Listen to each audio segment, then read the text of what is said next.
موضعتین اور سورۃ اخلاص۔ موضعتین 2 صورتیں، سورۃ فلق اور سورۃ ناس۔ اس کی بھی آپ نے صبح شام تلاوت کرنی ہے اور 3 دفعہ کرنی ہے۔ احادیث سے یہ چیزیں ثابت ہے، ہم خاص سے نہیں باتیں کر رہے، قرآن و سنت کے مطابق آپ کو اس کا علاج اور قرآن و سنت کے مطابق آپ کو اس سے بچنے کے توڑ بتا رہے ہیں، تاکہ آپ اپنا وقت اور اپنی آخرت اور اپنا مال برباد نہ کریں اور پرسکون زندگی گزار سکیں۔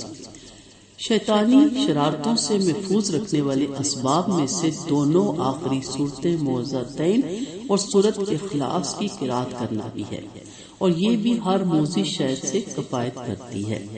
ضروری نہیں کہ جب اثرات ہو جائیں، جب جادو ہو جائے، جب نظر لگ جائے تو پھر آپ کریں، اس وقت بھی ہے، لیکن اگر آپ پہلے ہی سے اپنے گھروں میں اس چیز کا آغاز کر لیں تو انشاءاللہ آپ اس سے محفوظ بھی رہیں گے۔ لیکن اگر کوئی کرتا ہے اور اگر اثر ہو بھی خدا نخواستہ تو خفیف سا اثر ہوتا ہے، اور اسی کو کنٹینیو رکھتے رہنا پڑتا ہے، اور اس کے بعد اس اثر سے انسان باہر نکل آتا ہے۔ سیدنا عبداللہ بن حبیب رضی اللہ عنہ بیان کرتے کہ ایک رات جو کہ بارش والی اور شدید تاریک تھی، ہم آپ صلی اللہ علیہ وسلم کی تلاش میں نکلے تاکہ آپ تشریف لا کر ہمیں نماز پڑھائیں۔ آپ صلی اللہ علیہ وسلم سے ملاقات ہوئی تو آپ نے فرمایا کہو قل، مگر میں نے کچھ نہ کہا۔ پھر آپ صلی اللہ علیہ وسلم نے فرمایا قل هو اللہ احد اور قل اعوذ برب الفلق اور قل اعوذ برب الناس، یعنی جب تم صبح شام ان 3 مرتبہ پڑھو، یعنی پوری صورتیں ہیں، یہ نہیں کہ ایک آیت ہے، تو تمہیں یہ ہر چیز سے کفایت کرے گی۔ ہر چیز سے مراد چاہے وہ شر ہے، چاہے وہ نظر ہے، چاہے وہ جادو ہے، ہر چیز سے۔ اسی طرح الشیخ عبدالعزیز بن باز رحمۃ اللہ علیہ فرماتے ہیں ان تینوں صورتوں کو بعد از نماز فجر شروع دن میں 3 مرتبہ پڑھنا ہے، اور اسی طرح شروع رات میں بعد از نماز مغرب 3 مرتبہ پڑھیں تو مذکورہ فضیلت حاصل ہوگی انشاءاللہ۔ تو آپ دیکھیں کہ یہ جو ہے پڑھنے کے لیے یہ آپ کو زبانی یاد ہے، تو آپ 1 منٹ کے اندر یا 2 منٹ کے اندر یہ تینوں صورتیں پڑھی جا سکتی ہیں۔ آپ تحمل سے پڑھیں، 3 دفعہ پڑھیں تو چلیں آپ کے 5 منٹ لگیں گے، تو 5 منٹ لگا کے آپ محفوظ رہ سکتے ہیں بہت سارے حادثات سے، بہت ساری پریشانیوں سے، تکلیفوں سے، نظر لگنے سے، اور پھر سب سے بڑی بات ہے اللہ کے قلعے میں ہم آ جاتے ہیں ذکر کرنے سے۔ اللہ کہ آپ ان چیزوں پہ توجہ نہ دیں، نعوذ باللہ ان کو اہمیت نہ دیں، اور بعد میں پھر عالم بابا اور کالے بابا اور فلاں بابا اور بنگالی بابا کے پاس جائیں، اور کوئی آپ کو دائی بھیجے، کوئی آپ کو بھائی بھیجے، کوئی کہ جی قرآن سے حساب کرتا ہے، کوئی کہتا ہے کس سے کرتا ہے۔ مسئلہ یہ ہے کہ اہل علم لوگ آپ کو فری دیتے ہیں چیزیں تو ان کی قدر نہیں، جس پہ آپ کا پیسہ لگتا ہے اس میں ویسے ہی آپ کو قدر آنے لگ جاتی ہے۔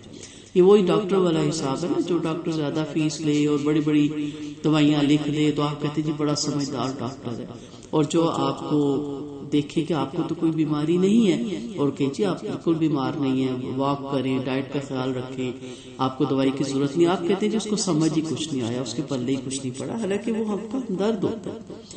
ہمارے اپنے یہاں ایک ڈاکٹر ہے، ان کی دکان میں باقاعدہ لکھا ہوا ہے ان کی کلینک پہ کہ ہو سکتا ہے آپ کو کوئی بیماری نہ اور ہم آپ کو بغیر میڈیسن کے واپس بھیجیں، تو آپ کو یہ پتہ ہونا چاہیے کہ اس میں آپ کی بہتری ہے۔ تو مجھے اتنا اچھا لگا ان کا لکھا ہوا کہ بعض دفعہ انسان کو بیماری نہیں ہوتی اور فیس بنانے کے چکر میں اس کو بڑا ایشو بنا کے کہ چلے جی اب ایک کلائنٹ ہاتھ لگ گیا ہے تو اس کو لوٹ لیں۔ پہلے تو ہم ٹیسٹ لکھ دیتے ہیں اور پھر وہ ٹیسٹ 3000-3500 کتنے بھی کہہ لیں، جتنا بڑا کر لیں جتنا چھوٹا کر لیں، اور پھر بعد میں کہتے ہیں نہیں الحمدللہ آپ کا ٹیسٹ کلیئر ہے، ہمیں شک تھا کہ یہ نہ ہو، کیونکہ ان کے جو وہ بھی آگے سے آپ جانتے ہیں غلط موضوع ہو جائے گا کہ کیا ان کی آپس میں کمیشن سیٹ ہوتی ہیں۔ اس کے بعد پھر آپ کو 5-6 دوائیاں لکھ دیتے ہیں، آپ کو یہ بھی نہیں پتا ہوتا کہ وہ ہیں کس چیز کی۔ وہ دیکھیں تو ملٹی وٹامن کی ہوتی ہے، ایک سونے کی ہوتی ہے تاکہ نیند آ جائے، ایک ریلیکسیشن کی ہوتی ہے، اور ایک پین کلر ہوتا ہے، تو اس طرح وہ اپنی فیس بنا لیتے ہیں۔ جسٹ یہی معاملہ ان لوگوں کا ہے، جب آپ ان کے پاس جاتے ہیں ہو سکتا ہے اثرات بھی نہ ہو، جادو بھی نہ ہو، کچھ بھی نہ ہو، لیکن یہ آپ کو کیا کہتے ہیں کہ آپ کے اوپر یہ چیزیں ہیں، اب اس کے توڑ کے لیے ہمیں عملیات کرنے ہیں، اور اس عملیات کے لیے ہمیں بہت پیسے چاہیے۔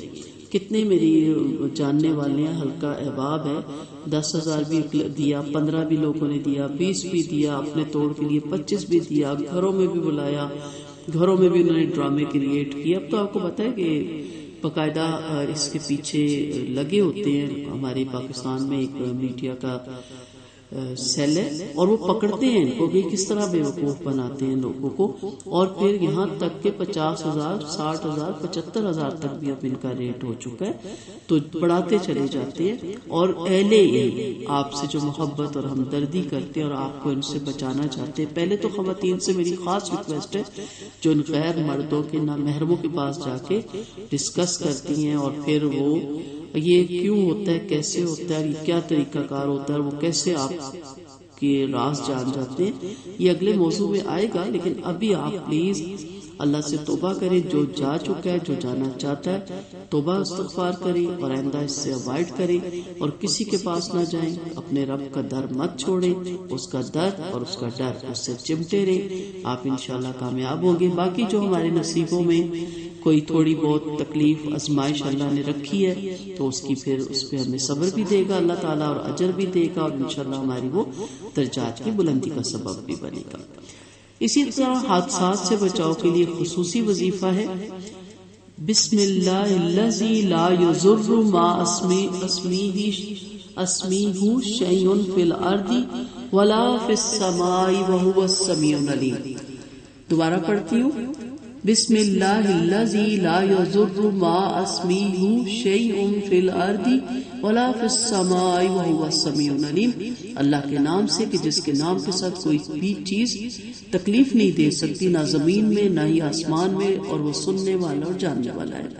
سیدنا عثمان بن عفان رضی اللہ عنہ سے روایت ہے کہ آپ صلی اللہ علیہ وسلم نے فرمایا، جو بندہ مذکورہ دعا ہر صبح اور شام 3 مرتبہ پڑھے گا تو کوئی چیز اس سے نقصان نہیں پہنچائے گی. صبح شام کی دعاؤں میں بہت سی چیزیں ہیں، لیکن میں نے ابھی صرف 2 ہی آپ کو بتائی ہیں. ان کی عادت بنا لیں، ان کو اچھی طرح یاد کر لیں.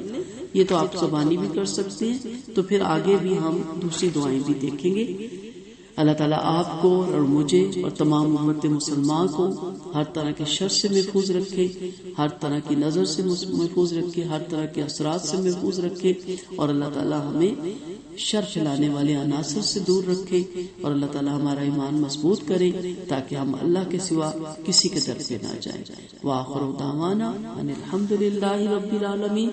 سبحانک اللہم و بحمدک، نشہد ان لا الہ الا انت، نستغفرک و نتوب الیک.